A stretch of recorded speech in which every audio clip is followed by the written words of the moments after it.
lagi, satu bintang AC Milan terancam berkhianat susul Calhanoglu ke Inter Milan.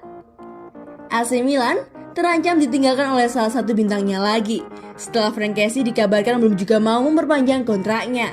Situasi tersebut diperparah oleh Inter Milan yang dikabarkan tengah berusaha merayu Kessie agar mau mengikuti jejakan Calhanoglu yang berkhianat pada AC Milan.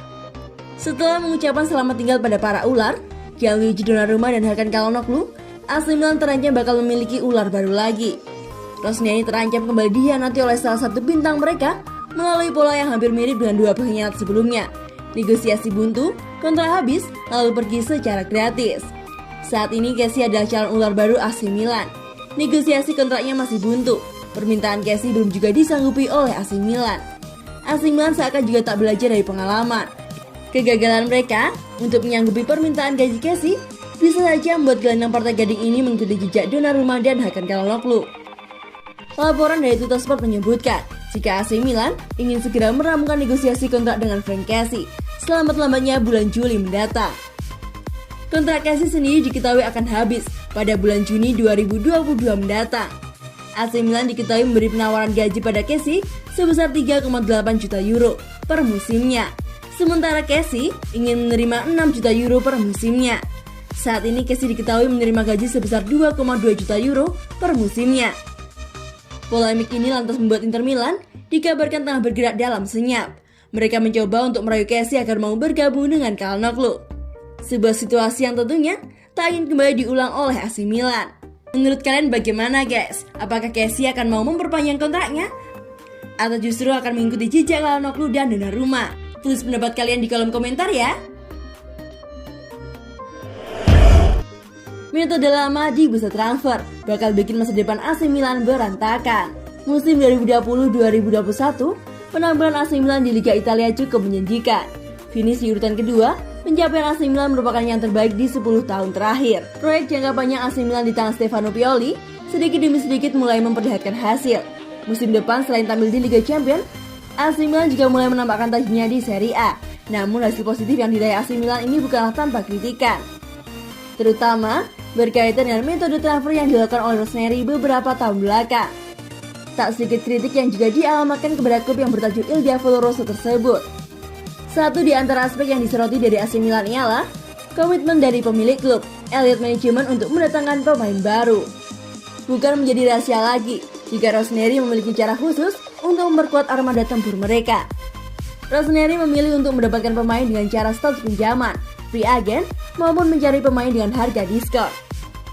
Tak pelak banyak pemain yang menjadi bagian dari AC Milan yang kadang tak sesuai dengan harapan. Seperti contohnya ialah bagaimana AC Milan membawa Mario Mandzukic yang bebas transfer dan peminjaman seorang Meite dari Torino. Keduanya dinilai gagal mengemban tugas secara maksimal, meski tak sedikit skenario transfer yang diterapkan oleh AC Milan yang berbuah manis. Namun, situasi tersebut bisa berakibat blunder bagi mereka.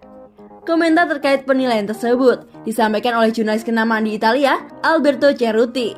Menurutnya, Elliott Management wajib mengubah gaya transfer mereka jika tak ingin terkena bumerang suatu saat nanti. Masalahnya adalah bagaimana AC Milan bisa berkembang jika hanya memfokuskan kepada pemain yang berusia 30 tahun saja. Terangnya, seperti yang dikutip dari laman Sempre Milan. Sebagai contoh adalah Oliver Giroud untuk menggantikan Leao, saya rasa itu pilihan yang sia-sia. Skenario lain yang sering dilakukan oleh AC Milan adalah peminjaman dengan opsi permanen pada akhir musim. Saya rasa cara ini bukan hal yang baik bagi klub. AC Milan memang memiliki proyek yang tengah berkembang bagus-bagusnya. Rossoneri memilih untuk mengedepankan proses demi mengembalikan kejayaan mereka di liga domestik maupun Eropa. Akan tetapi, cara Rossoneri untuk mendatangkan pemain baru yang hanya dilihat dari sisi hemat bukan menjadi sesuatu yang baik bagi klub. AC Milan membutuhkan pemain yang benar-benar bisa menggaransi sebuah kemenangan dan trofi. Terlepas dari adanya sosok Zlatan Ibrahimovic, namun bomber asal Swedia itu terhitung gaib untuk menjalankan proyek klub jangka panjang. AC Milan juga wajib memikirkan untuk mengisi kekosongan yang ditinggalkan Calhanoglu. Di sana masih ada peluang untuk mendatangkan Brahim Diaz. Terang Cerruti. Cara AC Milan melakukan pinjaman dapat dikatakan pedang bermata dua. Jika tidak ada klausul kesepakatan untuk mempermanenkan dalam akhir musim, jelas itu adalah bumerang yang menyerang Rossoneri sendiri. Jika seorang pemain pinjaman tersebut mampu tampil gemilang dan AC Milan ingin mempermanenkannya pada akhir musim, jelas klub pemilik tidak akan begitu saja melepasnya, mengingat akan kebutuhan tim. Hal itu terjadi kepada Real Madrid yang memilih untuk tak begitu saja melepaskan tanda tangan dari Brahim Diaz. AC Milan wajib berbenah dengan skenario transfer mereka jika proyek jangka panjang AC Milan tak ingin hancur berantakan. Maka pengorbanan dengan merogoh kocek lebih banyak untuk seorang pemain memang perlu untuk dilakukan. Target potensial AC Milan yang berlaga di Piala Eropa 2020.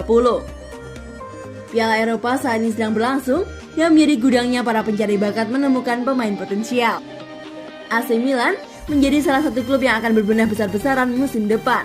Selain karena bakal tampil kembali di Liga Champions, mereka pun baru ditinggalkan oleh dua pemain intinya, Gianluigi Donnarumma dan Hakan Çalhanoğlu. Untuk meningkatkan kedalaman skuad musim depan, Rosneri bakal aktif di bursa transfer mendatang. Dengan merekrut pemain potensial yang tampil di Piala Eropa ini bisa masuk dalam daftar belanja. Vitaly Mykolenko dinilai sebagai bek sayap muda terbaik di Ukraina saat ini yang bermain untuk Dinamo Kiev. Bek kiri ini telah berada dalam performa terbaik untuk klubnya selama 3 musim terakhir dan telah mendapatkan posisi di starting 11 negaranya. Dia adalah sosok bek kiri yang lebih fokus bertahan sehingga bisa menjadi opsi bagi Pioli jika membutuhkan strategi bertahan untuk melapisi Theo Hernandez yang cenderung menyerang.